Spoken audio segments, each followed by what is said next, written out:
ఎవరికి అనుమానం రాకూడదు కదా సారు. ఏమో టైలర్, ఇంక నేను ఆ మాటలు అనలేను. అననంటే ఎలా సారు? సరే, మీరు షటప్ అంటే షటప్ అని కాకుండా, గెట్అవుట్ అంటే గెట్అవుట్ అని కాకుండా నేను వేరే ఏదైనా అనుకుంటాను. వేరే ఏదైనా అంటే అంటే గెట్అవుట్ అంటే మిమ్మల్ని కౌగిలించుకున్నట్టు. హో, మరి షటప్ అంటే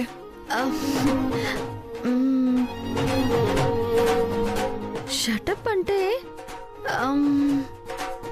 ముద్దు పెట్టుకున్నట్టు. ఇదేదో బాగుంది టైలర్. ఎప్పుడు కావాలంటే అప్పుడు గెట్అవుట్, గుర్తొచ్చినప్పుడల్లా షటప్. సారు, ఎప్పుడు పడితే అప్పుడు కుదరదు సారు. ఏదో అప్పుడప్పుడు అంతే. సరే, బయట బాగా తిరిగొచ్చారు కదా, మీరు ఫ్రెష్ అవ్వండి, నేను వంట చేసుకుని వస్తాను. ఏ టైలర్ ఆగు. ఏంటి సారు? గెట్అవుట్. గెట్అవుట్.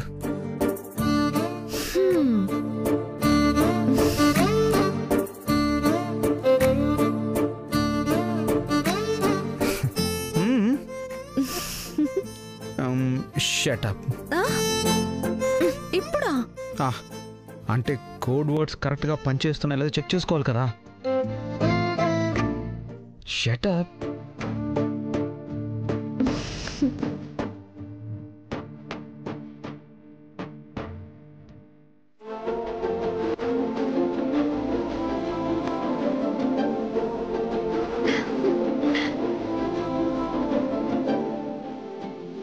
నాకు చాలా టైం అవుతుంది, నేను వెళ్ళొస్తాను.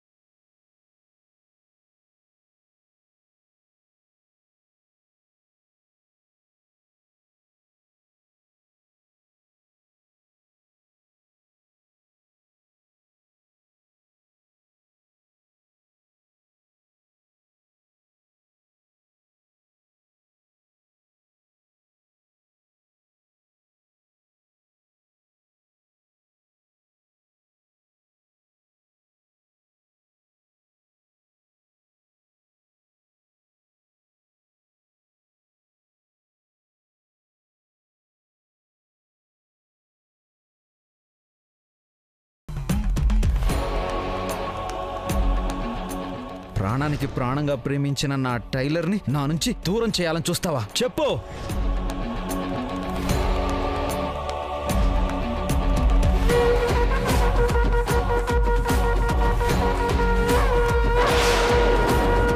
ఈ వాయుపుత్ర సామ్రాజ్యాన్ని ఏల్దామని నేను చూస్తుంటే దీని తిక్కల పనులతో మొత్తం నాశనం చేసింది.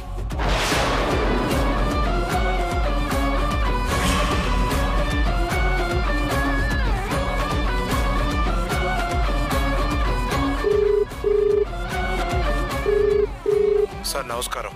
ఎంతవరకు వచ్చింది మన ప్లాన్? సార్ అంతా మీరు చెప్పినట్టే చేస్తున్నా. టోటల్ సేల్స్ దగ్గర నుంచి ప్రొడక్షన్, క్లయింట్ వివరాలు అన్నీ సేకరిస్తున్నాను. గుడ్. కానీ ఒక విషయం మాత్రం ఎప్పటికీ మర్చిపోవద్దు. పేరుకు మాత్రమే నువ్వు వాయుపుత్ర కంపెనీలో పనిచేస్తున్నావు, కానీ నువ్వు నా మనిషివి. నా కోసం మాత్రమే పనిచేయాలి. ఈ సామ్రాజ్యం మొత్తం చేజిక్కించుకోవటానికి నేనేది చెప్తే అది నువ్వు చెయ్యాలి. ఇక్కడి జీతానికి 2 ఎక్కువ డబ్బులు నెల ఇస్తున్నారు. మీకోసం కాక ఇంకెవరి కోసం పనిచేస్తాను సార్. ఇన్ఫర్మేషన్ మొత్తం రెడీ అయిపోయింది. మీరు ఎప్పుడు చెప్తే అప్పుడు యాక్షన్ ప్లాన్ రెడీ చేస్తాను. అప్పుడే కాదు, అది నీ ఒక్కడి వల్ల అయ్యే పని కాదు. అక్కడ పనిచేసే వాళ్లలో నీ అంత నమ్మకంగా పడుండేవాళ్ళు, మన కోసం ప్రాణాలైనా ఇవ్వగలిగేవాళ్ళు ఇంకో 3 కావాలి. ముందా పంచుడు. అలాగే సార్.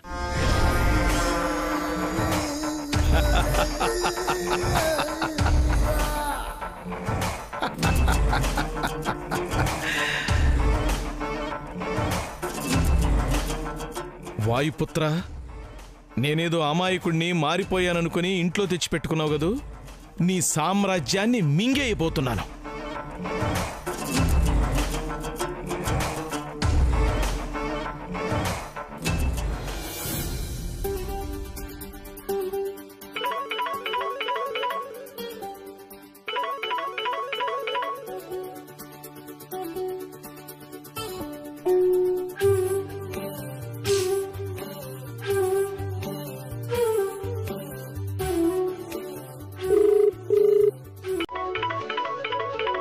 ఇదేంటి సార్ మాతాజీకి ఫోన్ చేస్తున్నారు?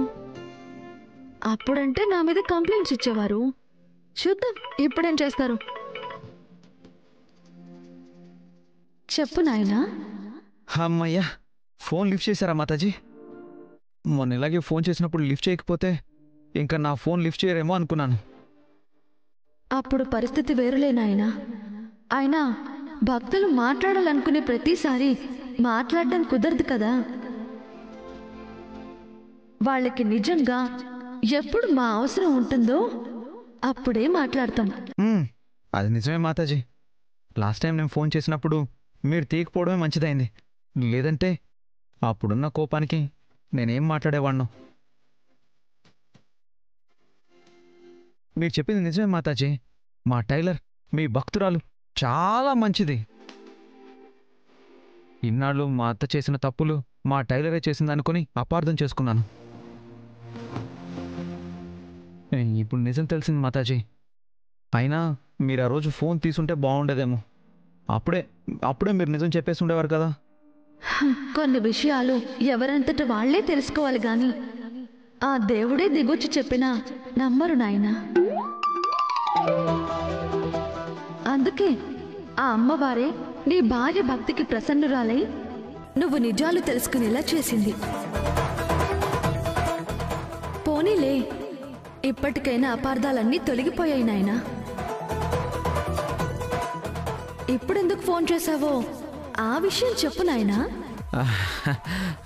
మాతాజీ, అది ముందు సిగ్గుపడకుండా విషయం చెప్పు నాయనా. అదే మాతాజీ, పాపం టైలర్ ఇన్నాళ్ళు ఎంత దగ్గర కావాలని చూసినా రానిచ్చేవాడిని కాదు. గదిలోనే ఓ మూల పడుకునేది మాతాజీ. ఇప్పుడు టైలర్ ఎంతో మంచిదని తెలిసిపోయింది కదా. మరి అది శోభనం చేసుకోవచ్చా మాతాజీ?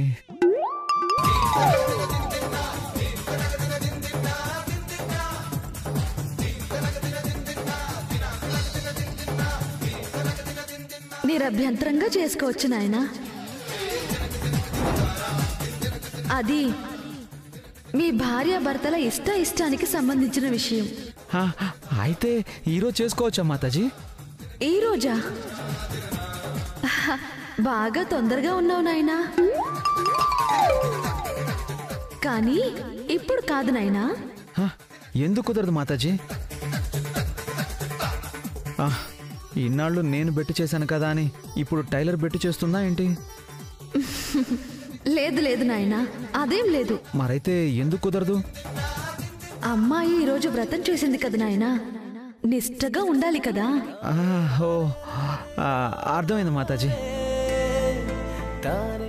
ఈ రోజుకు మాత్రం వదిలేస్తాను. ఉంటాను మాతాజీ. జై మాతాజీ.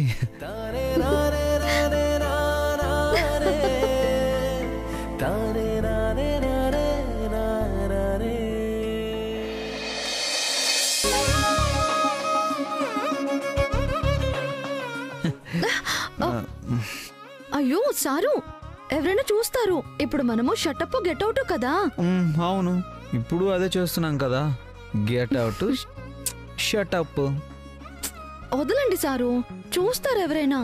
ఎవరున్నారు చూడ్డానికి? అమ్మ నాన్న అరుణాచలం, అన్నయ్య వదిన ఆఫీసు, ఇక మిగిలింది అత్త మామ. ఈరోజు జరిగిన దానికి మళ్ళీ అత్త నా కంట పడిందో గొంతు పిసికి చంపేస్తాను. సర్లేండి సారు, చాలా హుషారుగా ఉన్నారు. ఏంటి విషయం? ఇప్పుడే మాతాజీతో మాట్లాడాను టైలర్. ఈరోజు నువ్వు పూజ చేస్తున్నావు కదా, ఈరోజు వద్దు, రేపు చేసుకోమన్నారు.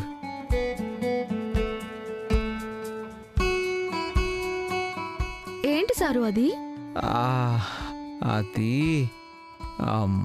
అది మన మన శోభనం. నిజం తెలిసి గంట కూడా అయ్యిందో లేదో అప్పుడే శోభనానికి ప్లాన్ చేస్తున్నాడేంటి? ఇన్నాళ్ళు వీళ్ళని దూరం చేయడానికి పడ్డ శ్రమంతా వేస్ట్ అయిపోయినట్టేనా?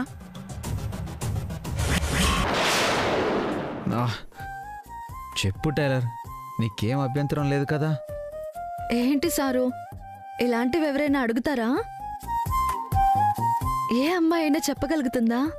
నేను అడుగుతున్నాను కదా, నువ్వు చెప్పాలి. రేపే మన శోభనం, నీకే అభ్యంతరం లేదు కదా? చెప్పు టైలర్. సిగ్గుపడింది చాలే టైలర్, చెప్పు ఏమంటావు? ఏమంటాను? Thanks tailor.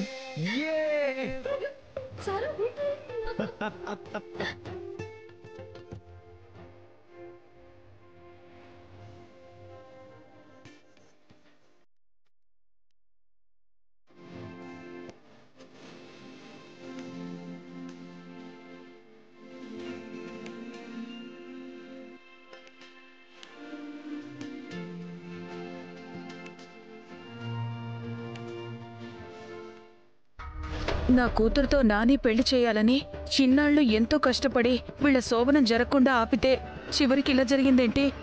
నా కూతురే గనక నాతో ఉండుంటే ముందే నానితో పెళ్లి చేసుండేదాన్ని. లేదు, పెళ్ళయ్యాకైనా నా కూతురే నానిని వల్లో వేసుకుని వాళ్ళని విడదీసుండేది. ఇప్పుడు ఏది అవ్వకుండా పోయింది. దీనికంతటికీ కారణం శోభన్ రాజే. నా కూతురు ఎవరో ఎక్కడుందో తెలియకుండా చేశాడు. శోభన్ రాజు!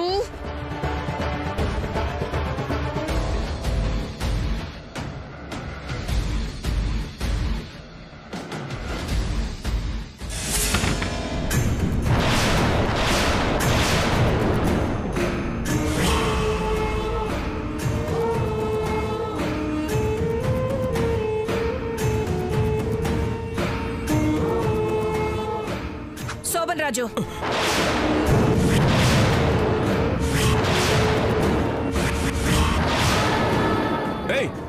అదేమన్నా బొమ్మ తుపాకీ అనుకుంటున్నావంటే నొక్కితే చస్తాను. ఈ రోజు నా కూతురు ఎక్కడుందో చెప్పకపోతే నిజంగానే చస్తావు. చెప్పు, నా కూతుర్ని ఎక్కడుంచావు? ఎందుకు నాతో ఇలా ఆడుకుంటున్నావు? చెప్పు, నా కూతురు ఎక్కడా? చెప్తానని చెప్పాను కదా, ఎందుకంత కంగారు పడతావు? నా కూతురు ఎక్కడుందో చెప్పు. అసలు నువ్వు చెప్పింది నిజమేనా? నాతో ఆడుకోవడానికి ఢిల్లీలో చదువుతున్న నా కూతుర్ని కూతురు కాదంటున్నావు కదా? నా మాట మీద నమ్మకం లేనప్పుడు నన్నెందుకు అడగడం? అదే నీ కూతురు అనుకుని తెచ్చి నీ మేనల్లుడికి వచ్చి పెళ్లి చేసుకో. చంపేస్తా శోభన్ రాజు.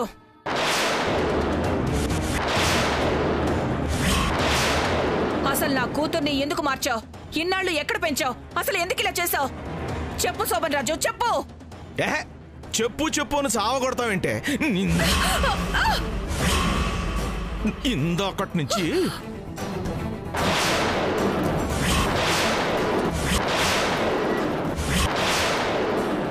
అసలు ముందు నిన్ను కాల్చి పారేయాలి, దరిద్రం వదిలిపోద్ది. ఎందుకు చేశావు అని ఓ గింజుకుపోతున్నావు కదా. నీ నోటి దురుసుతనం, నీ ఒంటికి పట్టిన కొవ్వేనే కారణం. ఏమన్నావే ఆ రోజు? నా చెల్లెల కన్నా నువ్వు గొప్ప, నీ కూతురు నా చెల్లెలి కూతురు ఒకే చోట కలిసి పెరగకూడదా?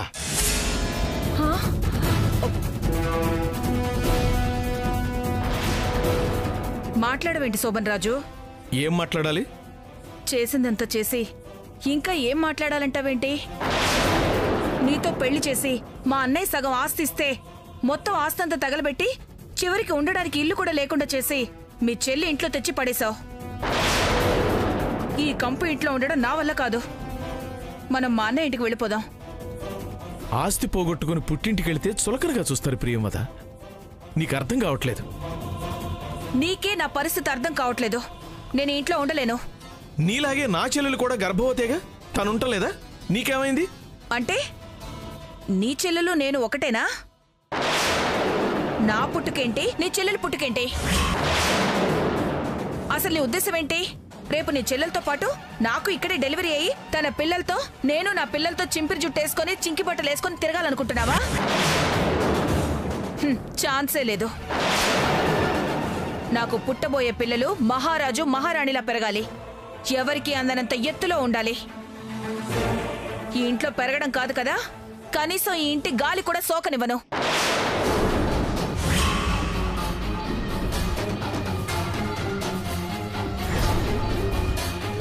అంటే ఇన్నాళ్ళు నేను పెంచింది నీ చెల్లెలి కూతుర్నా? అవునే.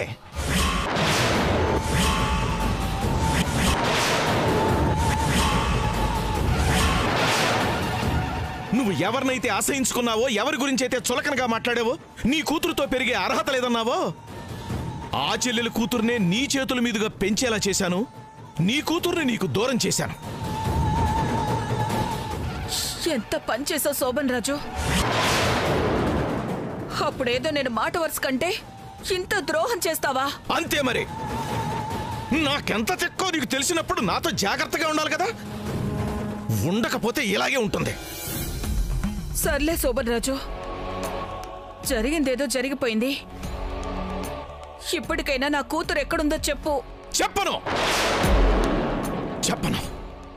నాకు ఎప్పుడు చెప్పాలనిపిస్తే అప్పుడు, ఎప్పుడు తీసుకురావాలన్న అవసరం ఉంటుందో అప్పుడు నేనే తీసుకొస్తాను. అంతవరకు నోరు మెదిపేవనుకో, తర్వాత నీ కూతురు వచ్చినా చూడ్డానికి నువ్వుండవు.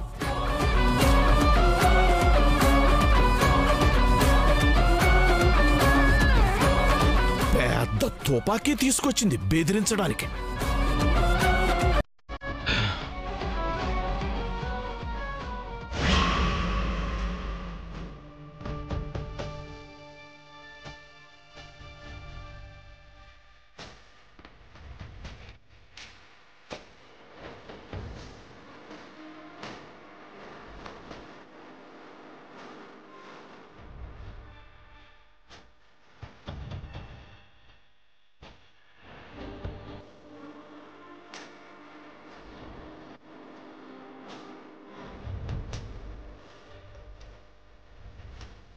నేను మళ్ళీ చేస్తాను. బాయ్. బా, ఏమున్నావు బంగారం. చూస్తుంటే మతిపోతుంది, పిచ్చెక్కిపోతుంది బంగారం. ఏంటమ్మా, పిలుపులోని చూపులోని చాలా తేడా కనిపిస్తుంది. ఏంటి సంగతి?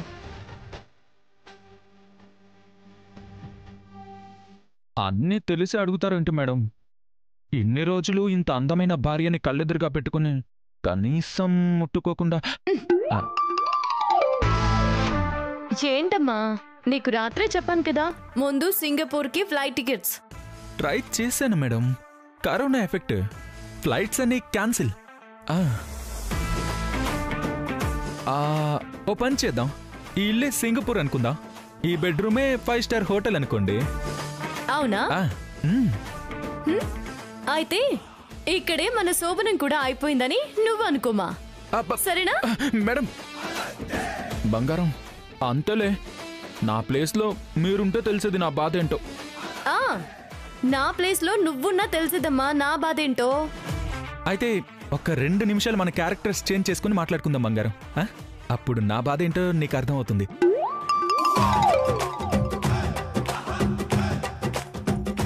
ఓకేనమ్మా, ఎవరి బాధ ఎవరికి అర్థమవుతుందో చూద్దాం. మరి నా బాధ అర్థమైతే మీరు శోభనాన్ని ఒప్పుకోవాలి. ఓకేమ్మా, నువ్వు మరీ ఇంతలా బాధపడుతున్నావు కాబట్టి నీకు ఒక ఛాన్స్. ఒక చిన్న పందెం పెట్టుకుందాం, అందులో నువ్వు గెలిస్తే నేను శోభనానికి ఒప్పుకుంటాను. మామూలుగానే పందాలంటే పిచ్చి మేడం, శోభనం కోసం అంటే వదులుతానా? పిచ్చెక్కిచ్చేస్తాను. పందెం ఏంటో చెప్పండి. నువ్వు చెప్పిందినమ్మా, క్యారెక్టర్స్ మార్చుకుందాం. ఇప్పుడు నువ్వు శ్రావణి, నేను విక్రమ్. నేను శోభనం కోసం నిన్ను 2 నిమిషాలు బతిమాలుతాను. నువ్వు నాలాగే 2 నిమిషాల పాటు నిగ్రహంగా శోభనం వద్దు వద్దు అని చెప్పాలి. అంతే కదా?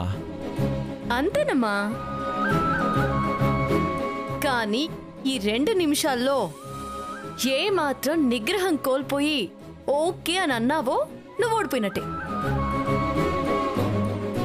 సింగపూర్కి టికెట్స్ కొనేంత వరకు మళ్ళీ శోభనం ప్రస్తావనే తీసుకురాకూడదు, ఓకేనా? పెళ్ళై 2 నెలలైంది.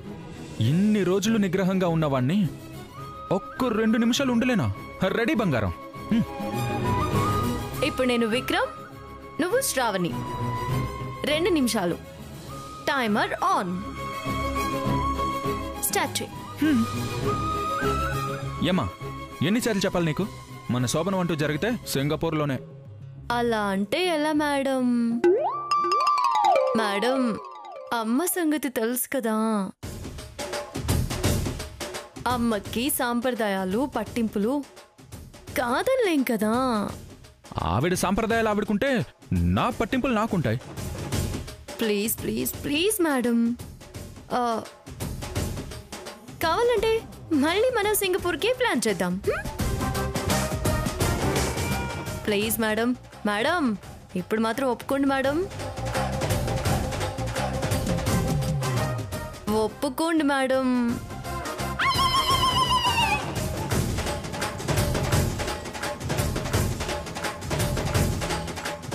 No Vikram, control control. Please madam, ఇప్పుడు మాత్రం ఒప్పుకోండి మేడం, ప్లీజ్. ఎందుకమ్మా ఊరికే విసిగిస్తావు?